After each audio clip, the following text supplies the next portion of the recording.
unmute It's yourself. loading. Oh, I see it. It says it's live streaming. All right, Mr. Chairman. Very good. It's 10:05. I'd like to call this meeting to order. Uh,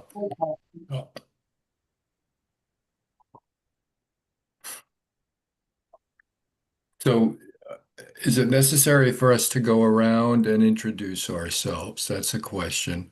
Um, We do have one new member, Mr. Chair, but she was running yes. a little late. And Paige, I know you're relatively new. Do you know everybody?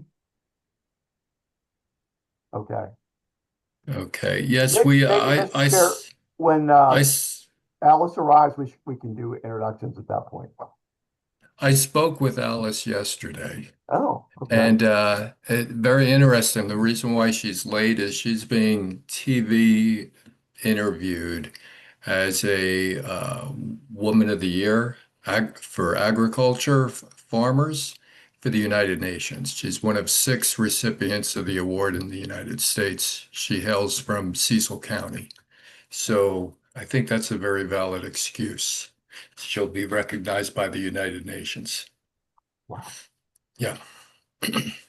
Okay, with that, I imagine we've all had a chance to review the minutes, and we will need a motion for approval of those minutes unless there are any corrections. Move to approve. Phyllis. Second, Mark Well- Krebs. All those in favor? Aye. Aye. Aye. All motion carries. Thank you. And that leads us into the update on the oyster relief programs, which has taken up a lot of time of the MARBIDCO staff, and hopefully there's going to be some great promising news that we hear in the next couple minutes. I can start. Yeah, go ahead, Stacy. Or do you want to start, Steve, and just give an overview? No, I was just going to say we were anticipating the worst in terms of the number of applications. Theoretically, there are around 1,200 licensed commercial oystermen, and we were sort of worst case thinking it might be 800 applicants. I thought more realistically it would be about half that, but as Stacy's going to tell you, it's been less than half that even. So go ahead, Stacy.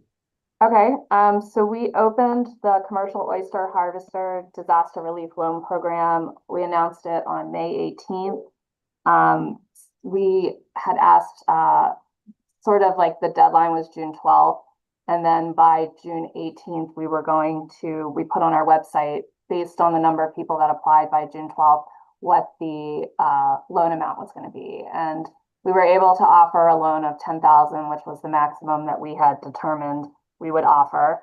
And then we allowed the first round deadline to be June 26th. At that point, we had received about, I want to say 127 applications and approved 88. The big reason I think that we weren't able to approve everybody is that one of the requirements was that they have to submit all their oyster harvest reports to DNR, and there's a lot of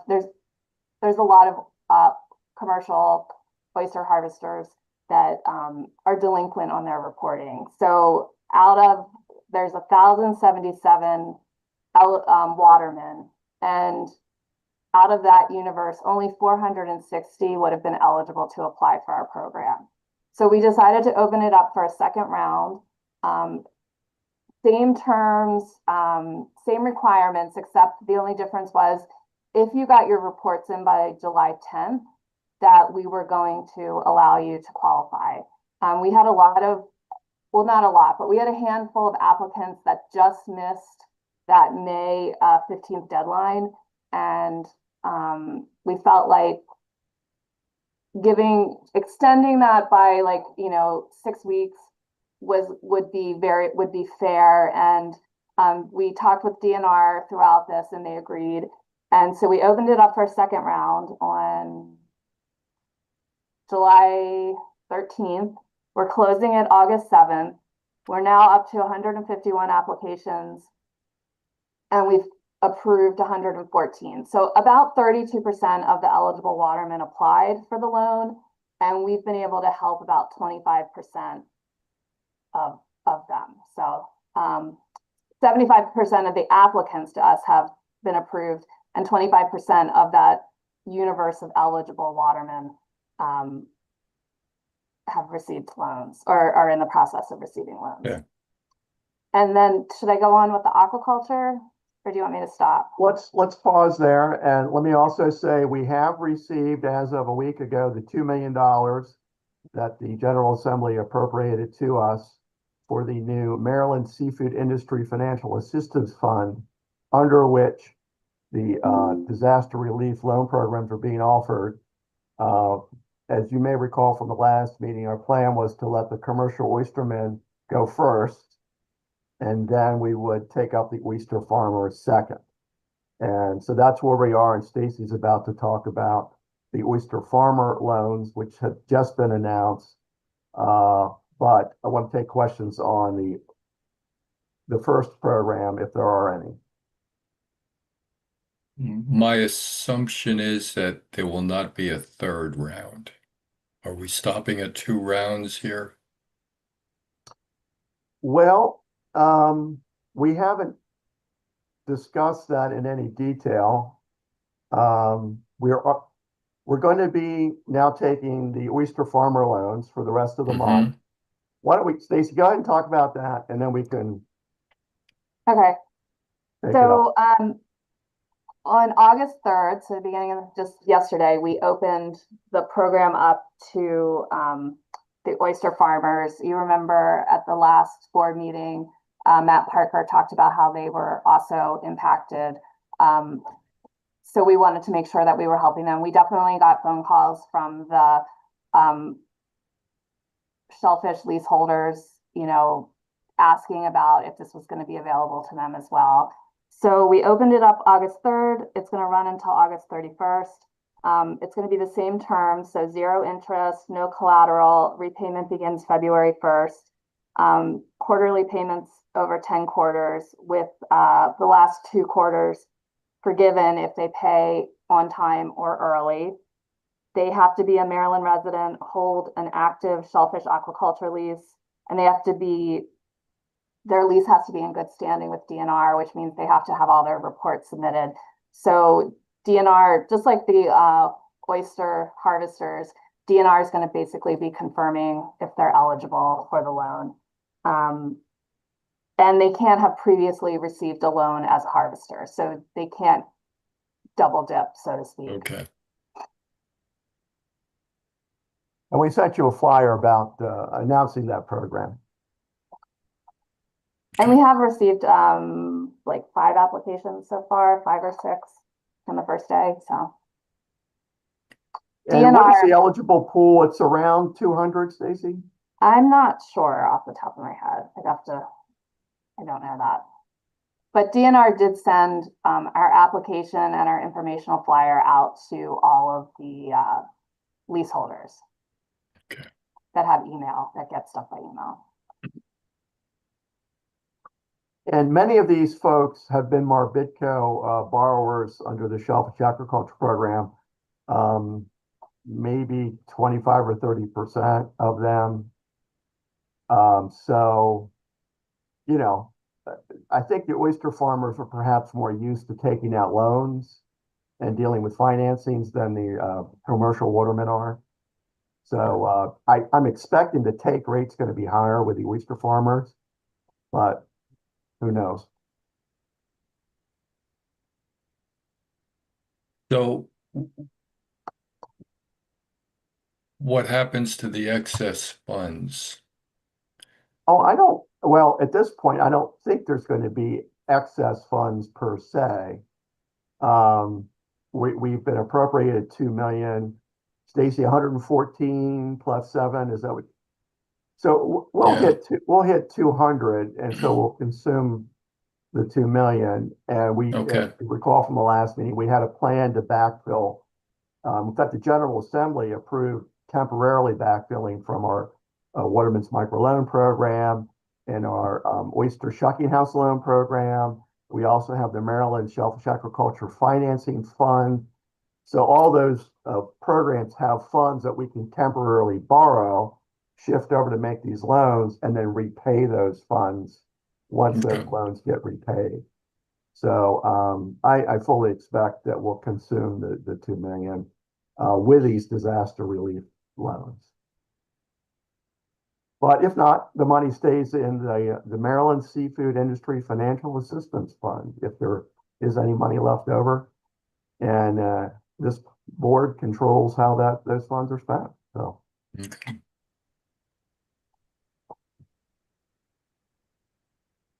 And John, to answer your question, Stacy, you have any thoughts about opening a round 3 for the commercial watermen?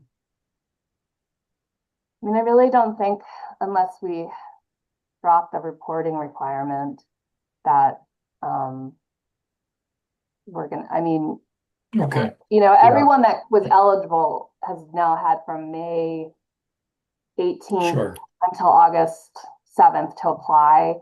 And we're still getting applications from people that haven't submitted their harvest reports. So they would be the people continue to be interested. Right.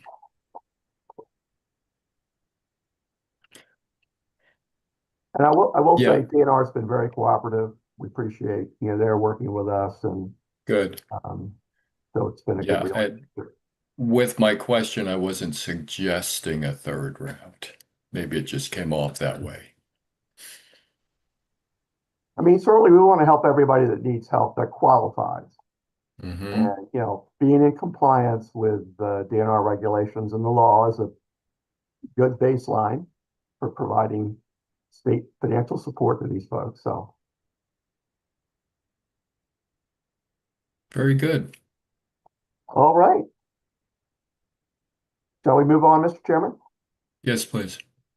All right. The next item on the agenda is the update on the deep freeze, the great spring freeze that affected many fruit growers, vineyard owners, tree fruit producers. Many of them were negatively impacted by the freeze.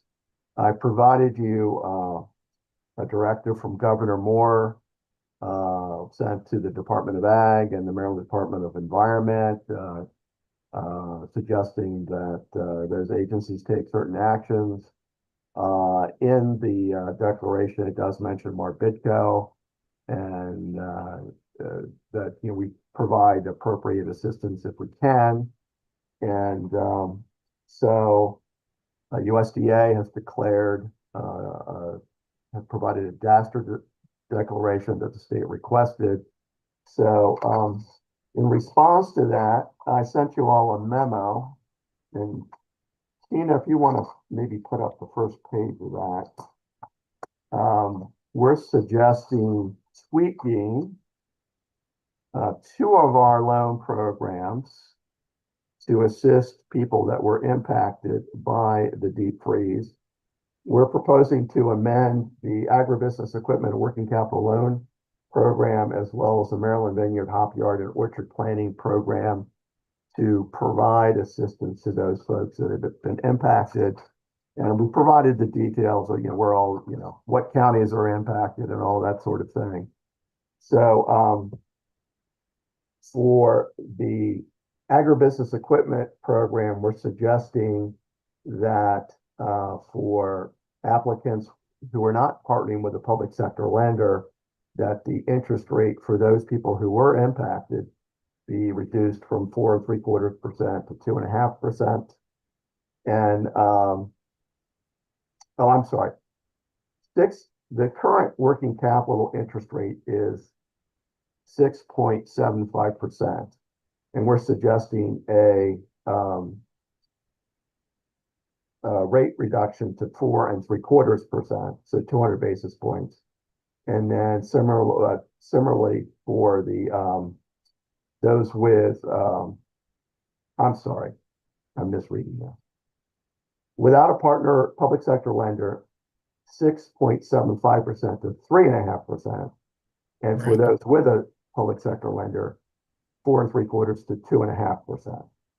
I'm sorry, 6 3/4 to 3.5, or 4 3/4 to 2.5 for the agribusiness equipment working capital loan program.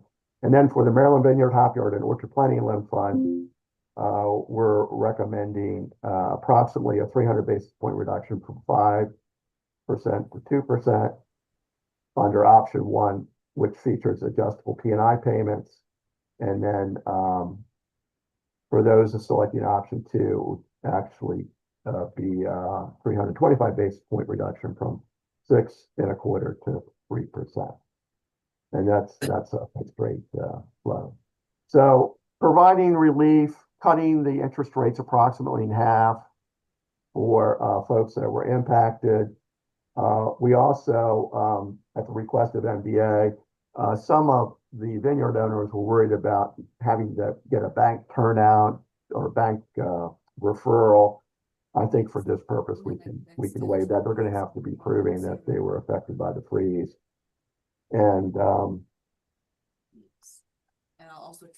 we're also suggesting that we reduce our 1% loan origination fee by 3/4 to 25 basis points, or 1/4%. So we're trying to provide some real relief to these folks that were negatively impacted by the deep freeze. And we're trying to, at the same time, not to lose too much money in making these loans. So that is the staff recommendation, and happy to take any questions. Steve, do either of these programs, one of the things that I read in, I guess, the newsletter was the fact that the vineyards were concerned about having to buy product to get through this particular season. Do either of these programs cover that kind of a situation? Yes, the Agribusiness Equipment and Working Capital Loan Fund program makes loans of $100,000 available, and certainly buying either fruit or fruit juice would be an eligible expense under that program. The Vineyard, Hopyard, Orchard Planning Loan Program, those funds can only be used to plant those particular products, so the vines and the trees. But the other program can be used with great flexibility. Okay, thanks. Other questions?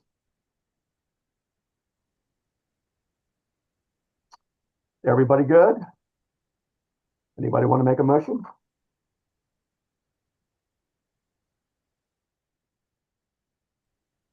The Move to motion would approve. be to support the staff recommendation regarding the 2 programs. Okay, move to approve the staff recommendation. Second. All those in favor? Aye. Aye. Aye. Aye. Can I Any just, opposed? All righty. hey, Steve, Motion. who made the second? Just so I can, I did. Paul did. Paul, okay, thanks, Paul. All righty. Next on the agenda is brief programmatic updates. We provided in what we sent you statistics for where we are in FY. Actually, I think this was for this is all FY 26, which is the year ending June 30th. Actually, Tina, you prepared this. I think some of this is FY 27. No, I'm sorry, this is 26. We did 1 direct loan in the Mr. Biff program, 18 loan participations, and those would all be with the 2 farm credit associations that we have loan participation agreements with, including Horizon Farm Credit. Thank you, Paige. 2 were withdrawn, and we have 2 now approved in FY 27. For the agribusiness equipment program, we only had 1 approved last year and 1 denied. We actually have 2 pending now in the current fiscal year, and that number may go up as a result of the action just took relative to the decrease. In terms of the Hop Yard Vineyard Orchard Planting Loan Program, none last year, but we may see activity pick up this year in light of the action you just took. And we had one forestry equipment loan approved last year, as well as one large animal vet assistance loan approved last year. So that's the story on the core loans. In terms of specialty lending, last year we approved 12 microloans with one withdrawn after submission. And so far this year, we have one approved and two pending. For the Shellfish Aquaculture Financing Fund, we had 3 loans approved last year, and we now have one pending in the current fiscal year, the year starting July 1st. We had no remote setting loan approved last year, which is pretty typical. Yeah, you can borrow money in the regular Shellfish Aquaculture program for the same purpose, and the terms are slightly better in the regular program, so that doesn't surprise me. We had no rural business energy efficiency improvement loans last year. We had one oyster shucking house loan application, but it was withdrawn. I don't recall why. We had, in terms of the Maryland Livestock Processing Loan Program, this is the large grant that we received from USDA to make livestock processing loans. And we can only draw down those funds once we have approved a loan. So the committee and the board would have to have approved a loan before we can submit the drawdown request to USDA to actually receive those funds, which is why you see in the budget when we get to it, there's a relatively large amount of money budgeted that we didn't use that last year that we're carrying over to this year. So we made one loan for a project up in Northeast Maryland last year. And then we, as part of our regular lending, we made 4 Upper Shore Region lending incentive grants that go along with the core loans that we have made. So that's an update on the core and specialty related loans. Stacy, you want to talk about the grants? Sure. So most of these grants we've kind of covered in the previous board meetings because we opened them in the first half of the fiscal year, but cold storage, we approved 29.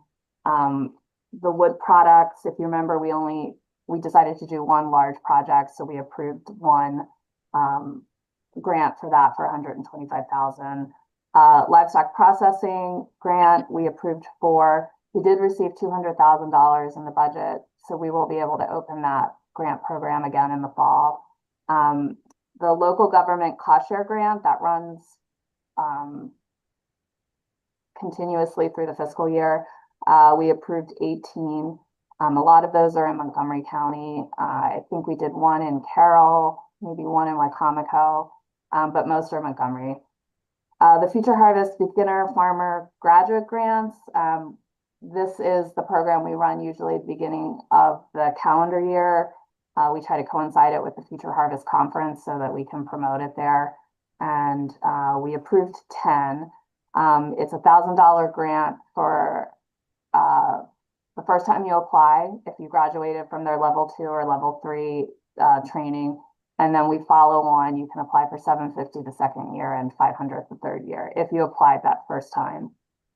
The local farm enterprise food aggregation grant program. The only update I have on that is, if you remember back in fiscal year 2024, we allowed the program to be used as a match for MDA's RFSI grant program. And it has taken since then for all of those grants to get approved by USDA. So we have one left that we need to approve out of that round. So if you are on the grant review committee for that, thanks, Paul, I got your email. If you could review that information and decide if you're going to approve or deny that application, that would be helpful. And then from the minutes of the last meeting, we were going to wait until after the August board meeting to follow up with the RMC on how their first round of the rural health transformation grants went, to determine when we were going to launch that grant, and if we needed to make any program changes, because we don't want to compete with that grant opportunity. And I think that we didn't have any urban ag grants this last year, and we had one value-added producer grant that was approved. Yeah, I want to just make a comment about the livestock processing equipment grant program, for which we have $200,000 appropriated, and I believe a little bit of carryover money. USDA announced with a pretty quick turnaround a new grant program targeted to small meat processors, particularly cattle processors, with an application deadline of next week. And too quick for us to really be responsive in terms of providing matching fund. Depending on the size of the project, you either have to come in with a 25% match of the USDA grant or a 50% match. But unlike with the value-added producer grant program, which we have a matching component for, the applicant does not have to demonstrate that the matching funds are available at the time of application.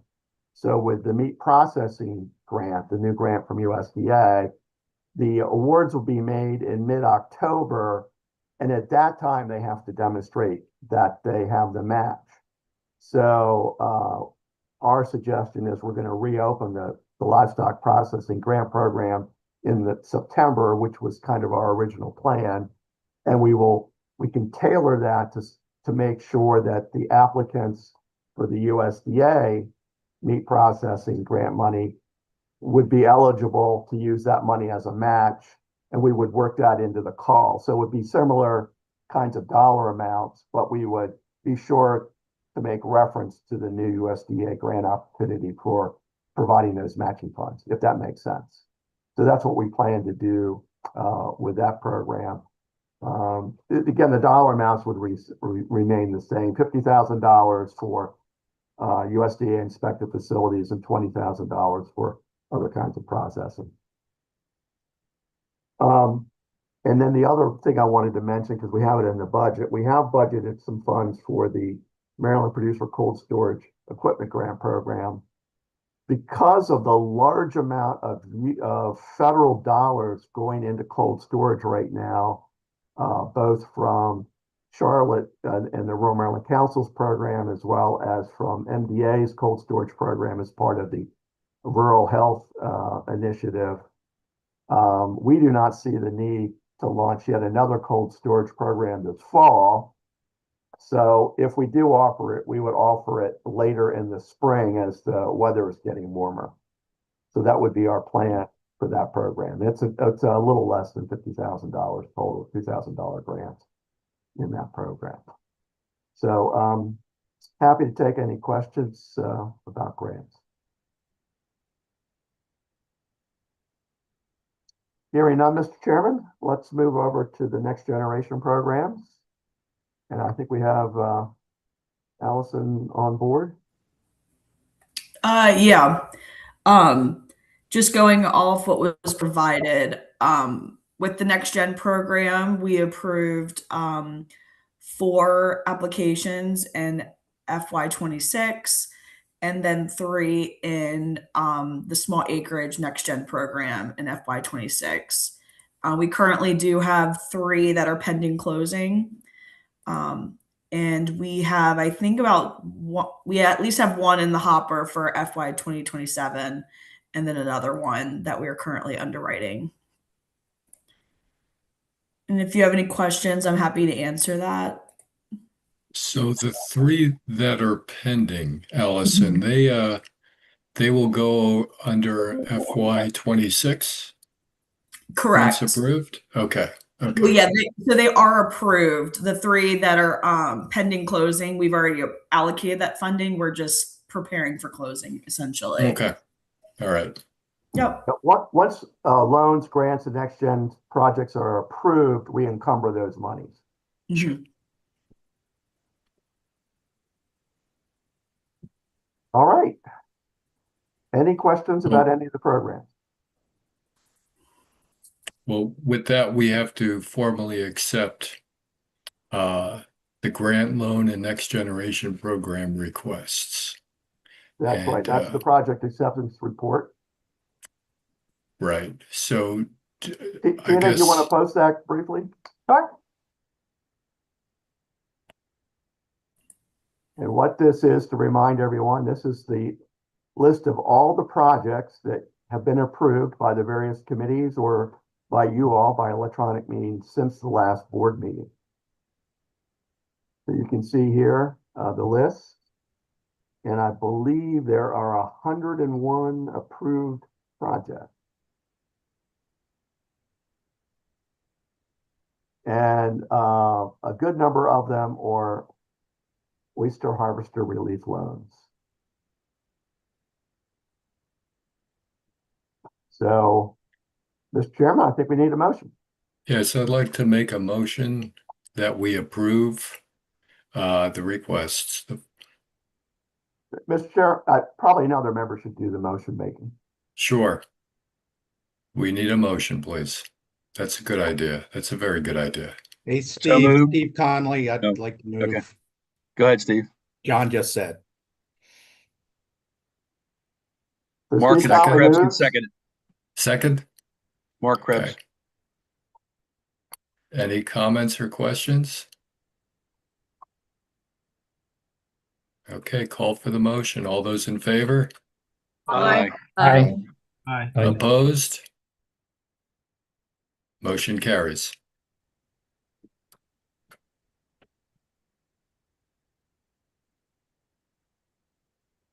All right. Mr. Chairman, moving on then to the next tab of materials under budget and financial updates. Tina and I are happy to talk about how we wrapped up fiscal 26. I think Tina's going to put up the summary.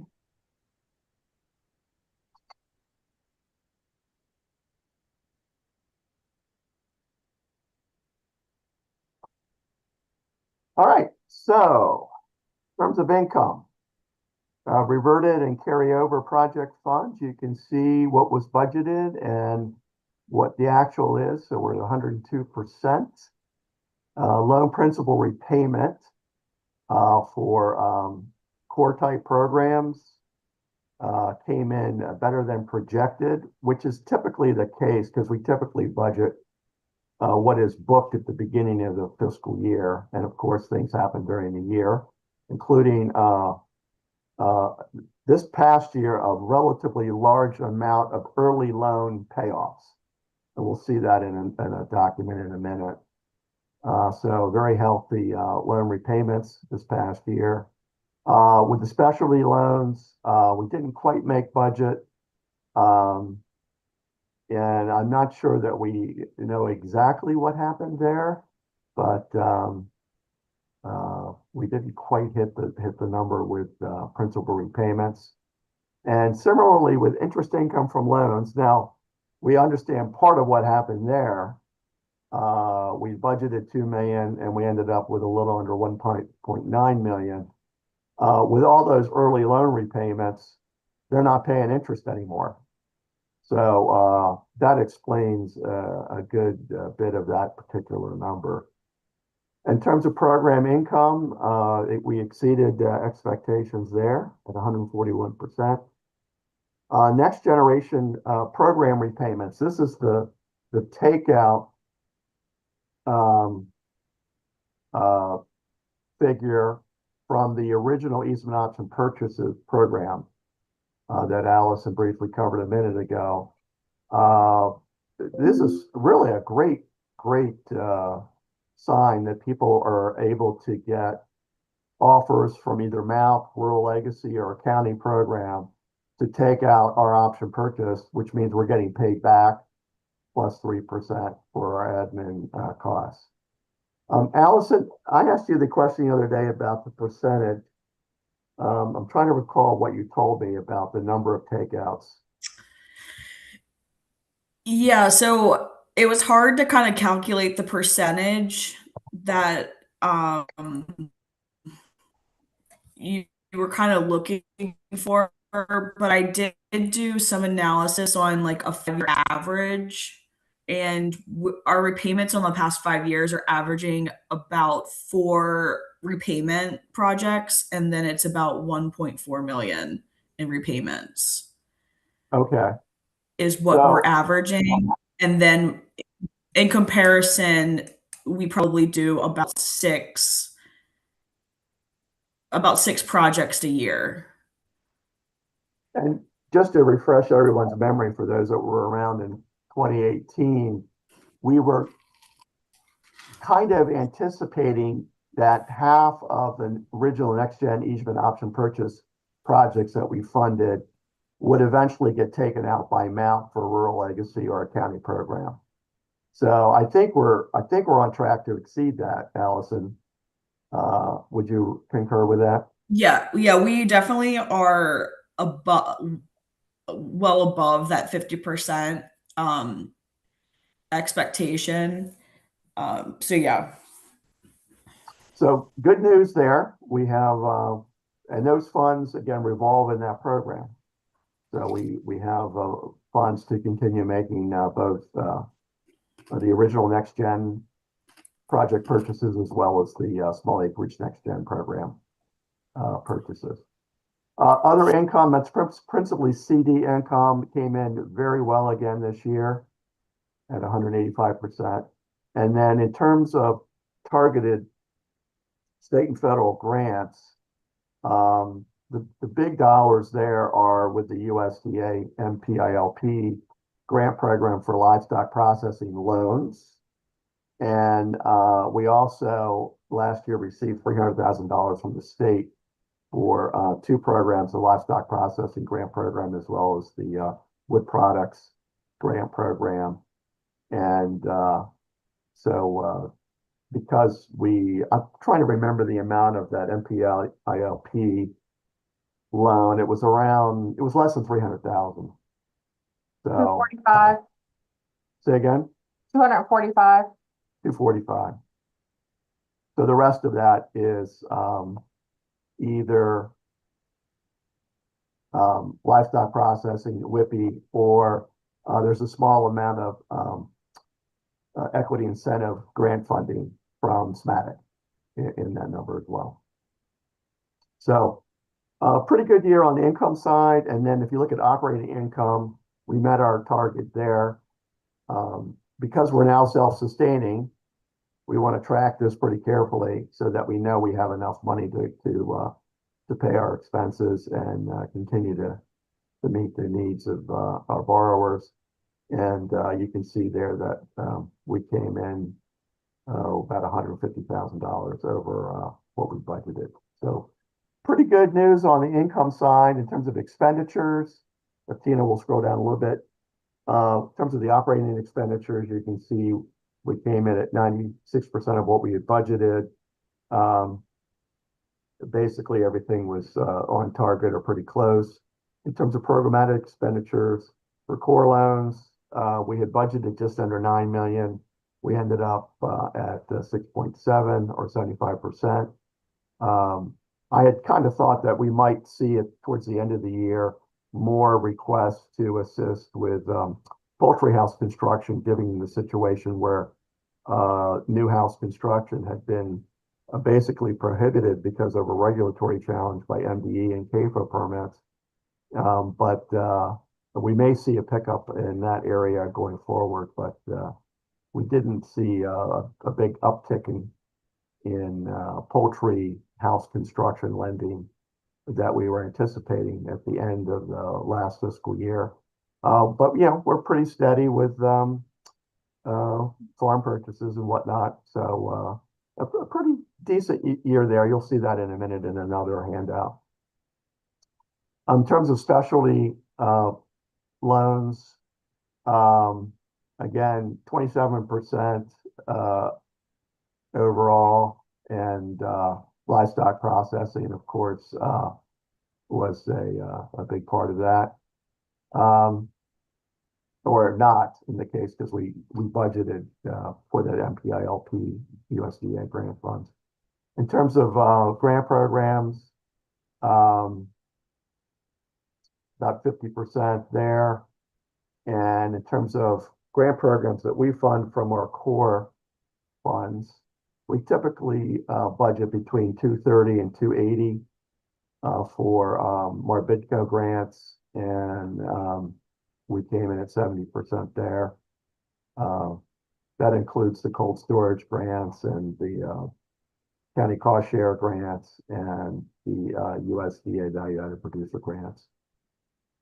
And then with Next Generation, we spent about half of the funds we had budgeted there between the easement option purchase program and the small acreage program. So we had money available to lend and grant, and we overall expended 55% of it. So we ended the year with just over 9 million, which we're carrying over to next year's budget, and we'll see that in a moment. I'm happy to take any questions from that before we move into the next segment. All right, Tina, before we move on, let's look at loan paid in full. And I wanted to point this out to you. You can see here that we have had 300 plus loans pay in full. Keep scrolling, Tina. And you can see here the programs that loans have paid off in full. Of course, Mr. Biff is the big one, followed by shellfish aquaculture, which is just great because those are unsecured loans. And then if you scroll down here, this is where the most insightful numbers are. You can see that 13 loans paid off early this past year, bringing in an extra $2.4 million approximately. Whereas probably more be typical to have something closer to just over $1 million, although we did have some outlier years around the pandemic. So again, these are booked loans that, for whatever reason, pay off early. Either the property is sold, if it's a farm, or perhaps there was a refinance, something of that nature. So happy to take questions about that before we move on.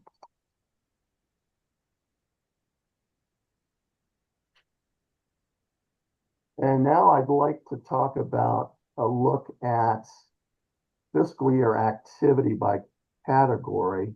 And I sent you two documents. One document you've seen for several years now, fiscal year activity 2016 to 2026. I provided that to you, but I really want to talk about, and Tina can post this, fiscal year activity for fiscal years 21 to 26. And I think by just looking at data since the pandemic might be a little more instructive for you. And you can see here in what Tina has provided that how 2026 compares to prior years and averages for the core loan program. So we made 22 core loans last year, totaling 6.6 million with a lender leverage of 12.2 million. And then you can see the total there for that 6-year period. And you can see how 26 compares to the average. So the average core loans would be about 21 loans made per year versus 22 last year. And the average dollar amount for the last 6 years has been 6.8 million versus 6.6 last year. So, yeah, we're right on target in terms of being consistent with the average that we've experienced in recent years. If you look at the specialty lending, just scrolling down a little bit, you'll see the 26, we were at 15 specialty loans made for something over $500,000. The average is 14, and the average per year is a little less than $500,000. So again, decent year. We've separated out the NPALP grant funds for the USDA funded livestock processing loan program because it's kind of a different animal where USDA is providing 75% of the monies we lend, and we provide 25% from our core program funds. So you can see there that we did one big loan for a blue catfishing processing project in St. Mary's County, which unfortunately is not yet closed, but I think we're close. We approved that about a year ago. And we also approved one livestock processing loan for a smaller project up in Northeast Maryland last year for $285. So that gives you a sense of where we are with the USDA program, funded loan program. In terms of all loans, Tina, scroll down a little bit. You can see there that we approved 38 loans last year, and the average is 35. The average dollar amount is 7.4, and we're at 7.4. So again, right on target. Next page, Tina, please. In terms of incentive grants, you can see here the figures. 71 incentive grants made last year versus an average of 67. Average dollar amount, or the total dollar amount was 525 versus 888 historically. So more projects funded at smaller dollar amounts on average is what that's telling you. Moving on, we don't need to talk about the pandemic relief grants that we made. But if you look at all incentive grants, you can see 71 versus 109 on average. And you can see a lot of those were in 2021, again, related to the pandemic. I included 2021. We've got some spillover from the pandemic years in these grant figures. Next gen, Allison talked about this a little bit. We did 7 projects in total last year for $1.5 million, leveraging $3.5 million from commercial lenders. And we've done a total of 38 during this period. The next gen program started 2028. And Allison, we're at about 55 or 6 altogether. Does that sound right? Saying a next gen project. He must have stepped away. All right, next page, please. I'm sorry. Yes, you were correct. Yep. Thank you. And then you can see here all financial programs, 116 last year for 9.5 million. The year before, 133 for 11.5 million. So a little less than last year, or maybe more than a little less than last year. But if you, we don't have an average there. I think you're going to see that it's fairly consistent on an average basis. And we'll include an average next time for you, for sure. The other thing we want to show you is not just project approvals, which take an awful lot of work, but once we make a loan or a grant, we have to service those projects, particularly the loans. And so there's a lot of activity that happens post-loan closing, and you can see there some sense of the activity with loan modifications, payment deferrals, to subordinations, collateral releases, lot releases. A lot of stuff happens after settlement, and it all takes staff time. So we want you to have a sense of that. So overall, you can see we handled 173 financial program related transactions last year, which is looks to be about average, except for that pandemic year of 2021. We had 2 big pandemic years, 2020 and 2021. So I just wanted to share that with you because that may help you as we look at the budget for the coming year. Unless there are questions. So Tina's going to put up the budget summary for the coming year. And so what we've done here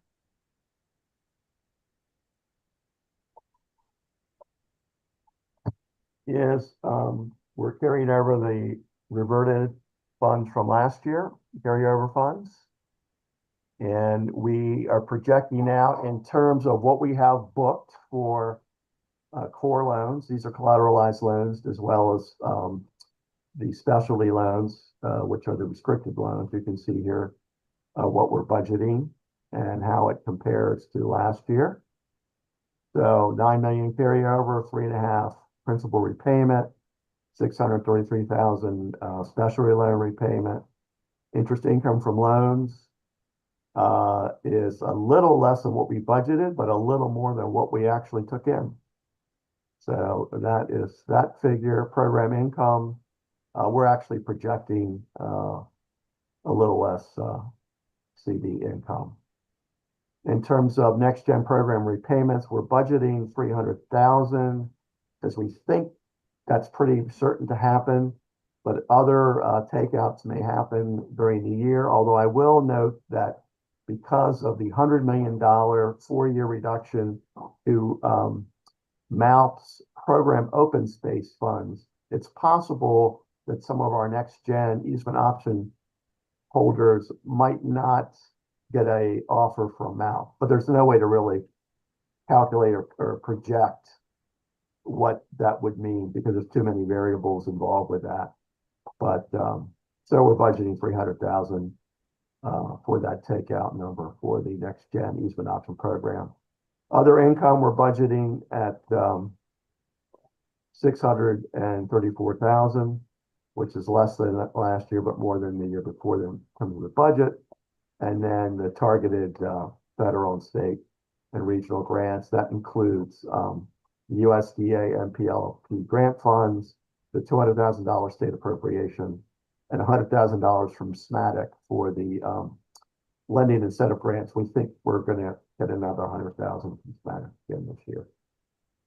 That program ran out at the end of last year, so we're hoping to revive that. And they were fully funded in the budget by the state legislature this year.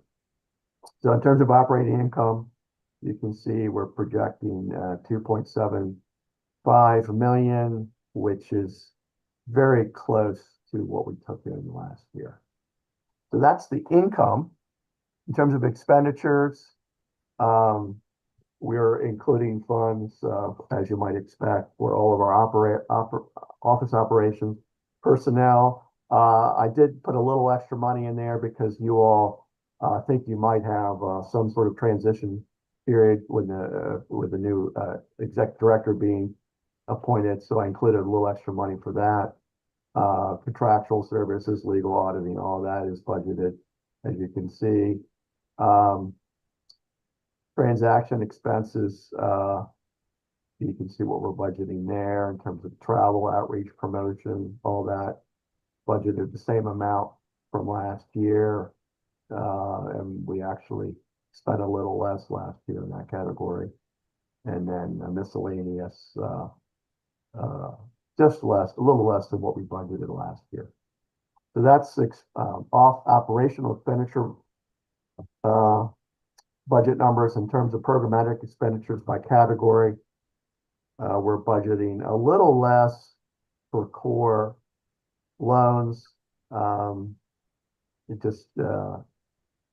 it's about $1.2 million more than actual last year. So we think that's a reasonable figure. In terms of specialty loans, got a lot of activity there, and you can see what we're budgeting for the coming year, and that includes the $2 million for the oyster relief loans. You see there the MPILP livestock processing loan fund. We have 2.2 million remaining to lend out in that program. Grants, these are all special funded grants. 1.4 million is what we have available for that. And in terms of core grants, we're budgeting 230,000, which has been kind of a number we've used for several years. It was too heady last year, but we've been using 230 for several years now. So we budgeted for that. We spent a little less than 200,000 last year, by the way. And then in terms of the next gen programs, you can see we're budgeting just a bit more than last time. So we have plenty of room there to make next gen related program expenditure. So overall, it's a $20.7 million budget, and be happy to take any questions. And if we don't have any questions, somebody needs to make them up. I appreciate the negotiations of the new lease arrangements. Yes, we did. I think we did pretty well. I should point Yeah. out that we are having really the office completely redone at the landlord's expense. Of course, we have a very small uptick in our lease rate, but you know, everything from new ceilings to new floors, painting, new kitchen. So the staff That's is going to great. enjoy it. Just as I'm leaving, the staff is going to have new office space. Yeah. So I guess any other questions? We need a motion, please, to approve the budget. I move Let me we, ask one, let me ask Go one ahead. question. I'm sorry. Steve, have you done the projection where you look at, looking out in the future, if loan levels are at this amount versus, or this amount, We did not do it this time. We normally do that in the fall in anticipation Okay. of the General Assembly session. We will do that again for the next meeting, given that we were, pretty busy with the oyster disaster relief Yeah, that's program. fine. The Okay. same staff that was really tied up with that does Gotcha. that work, and it's a little bit of a project. So Okay. we'll have that for you next time. All right, great. Thanks.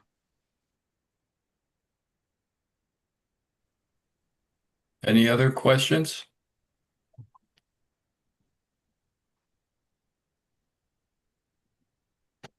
So we need a motion in a second. To approve the FY27 budget. I move that we approve the fiscal year 2027 budget. Second. I'll second it. Phyllis. All right. Any questions? Okay.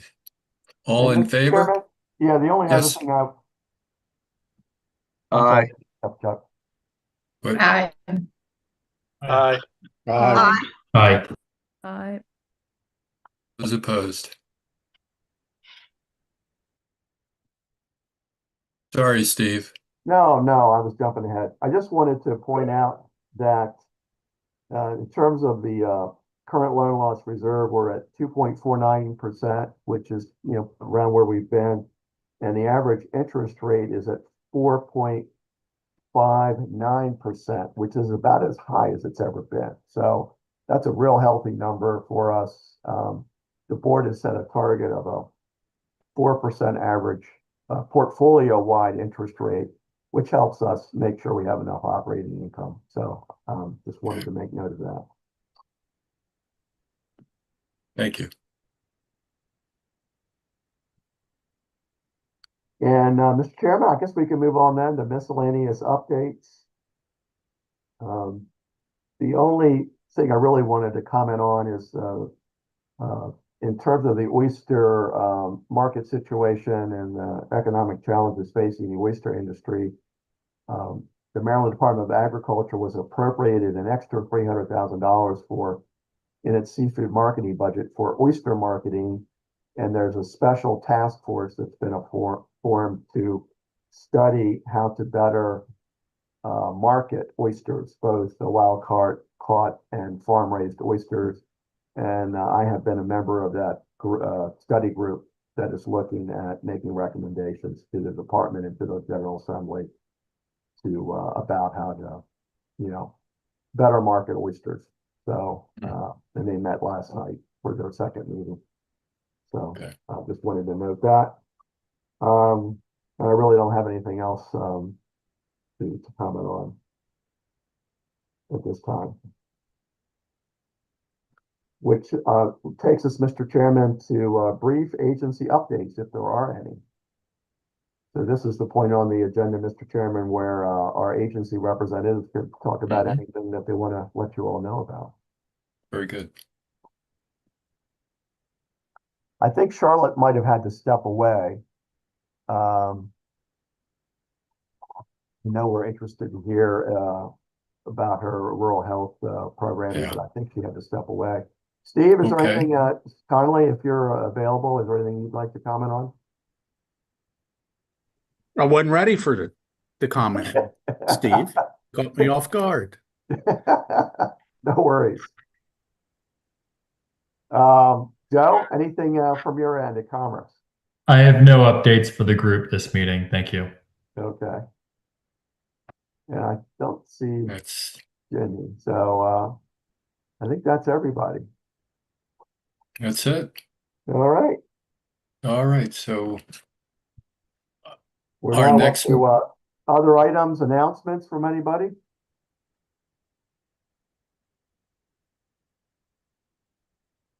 That puts us ahead of schedule, Wow. Mr. Chairman. Yeah, that's amazing. So our next meeting is tentatively scheduled for sometime in October. And of course, we'll be getting a doodle poll about that one. And I guess if there's no other questions, we're looking for a motion to move into a closed session pursuant to the applicable provisions of the General Provisions Article, Section 3-305B of the Annotated Code. Well, since, Mr. Chair, you said all the important stuff, then I'll move on that. Okay. By the way, I did see that Jen He joined us, and probably for the record, to help Kristen, we ought to just note who's here. We were waiting for Alice, and I don't think Alice made it. So Kristen, just for the record, John Jastrzemski, Mark Krebs, Paige Hargett, Paul Goinger, Diddy Kim, Steve Conley, Mary Jane Creek, Charlotte Davis, Phyllis Kilby, Katie Zank, Matt Parker, Joe Malone, Baron Roderick. So those are all the members that are present, and we have several staff members who I've noted. So you'll be able to accurately reflect that in the minutes.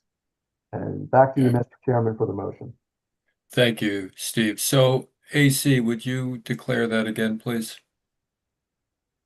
I think it was you. Yeah, it was me, but I don't have the wording that you That's used. okay. So yeah, I like to move that we move forward. in that And I'm going motion. to read the wording for you. Oh, thank you, sir. To consider matters that concern A, proposals for a business or industrial organization to locate, expand, or remain in the state. B, to consider the investment of public funds. C, to consult with staff, consultants, or other individuals about pending or potential litigation. And D, to discuss the performance evaluation of an employee over whom this public body has jurisdiction. And Yes, to adjourn the meeting thereafter. yes, that's it. So who's Second, made a please. motion? Pardon me? You've made the motion, and the chair's looking for a second. Second, Steve Conley. All those in favor? Aye. Aye. Aye. Aye. Aye. Motion carries. All right, we will now turn off the recording.